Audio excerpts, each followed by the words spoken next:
Morning friends, this is Ruchika, specialized in animal husbandry.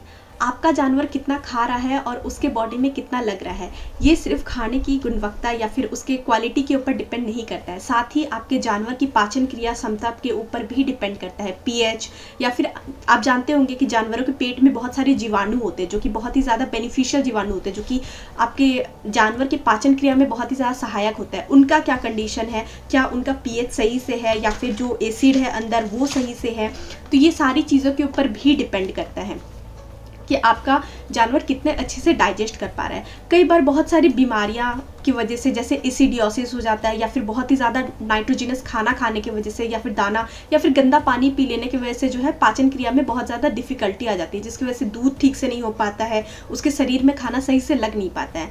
तो जो हिमालय बतीसा है, हिमालय बतीसा जो है वो बहुत सारे ऐसे उपयोगी मेडिसिनल प्लांट से बना हुआ है, जिसमें ऐसे ऐसे न्यूट्रिएंट है या कह सकते हैं ऐसे ऐसे उसमें क्षमताएं हैं जो कि आपके जानवर के डाइजेस्टिव सिस्टम को या फिर पाचन क्रिया को स्वस्थ रखने के लिए बहुत ही ज़्यादा बेनिफिशियल है। और साथ ही इसमें नमक और मिनरल्स भी एडेड हैं जो कि आपके जानवर के पाचन क्रिया के लिए बहुत ही ज़्यादा बेनिफिशियल है, जिससे आपके जानवर का हेल्थ भी सुधरेगा और साथ ही उसकी प्रोडक्टिविटी बढ़ेगी। दूध कम दे रही है तो दूध की भी प्रोडक्टिविटी इससे बढ़ सकती है।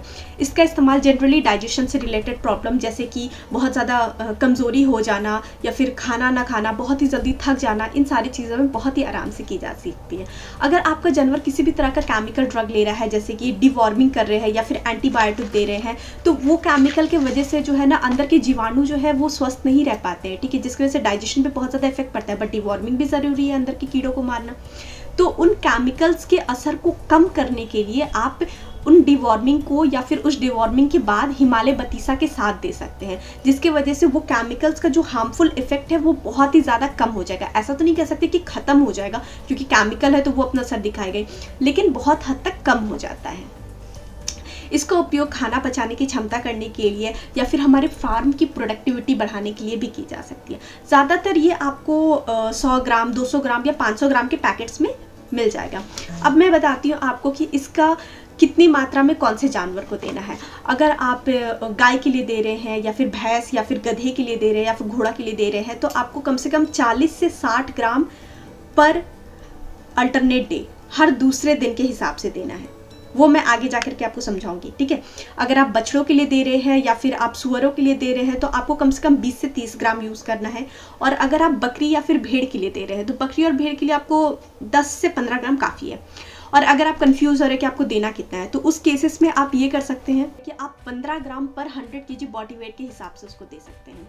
अब मैं आपको दो कंडीशन बताती हूँ, एक अगर उसका पाचन क्रिया अच्छा नहीं है तो, और दूसरा अगर उसका पाचन क्रिया अच्छा है और आपको उसकी प्रोडक्टिविटी बढ़ानी है। अगर उसका पाचन क्रिया अच्छा नहीं है तो उस केस में आपको हिमालय बतीसा दिन में 2 बार देना है चारे के साथ, ठीक है। वो बॉडी वेट के हिसाब से मैंने आपको बता दिया, 15 ग्राम पर 100 kg बॉडी वेट के हिसाब से देना है। बट अगर उसका पाचन क्रिया अच्छा है तो आपको हर अल्टरनेट दे देना है, मतलब हर दिन बीच करके, एक दिन छोड़ करके आपको देना है। इसके अलावा अगर आपके पास कोई भी सवाल हो तो आप नीचे कमेंट सेक्शन में पूछ सकते हैं मुझसे।